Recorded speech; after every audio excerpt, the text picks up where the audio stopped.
Их трое. Шипой, малышка и Коп. Они дружат давно. Но, кажется, господа биатлонисты понимают, кто в этой троице самый великий чемпион.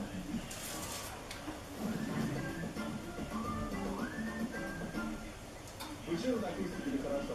Ну, Александр Лихов же нас задрал.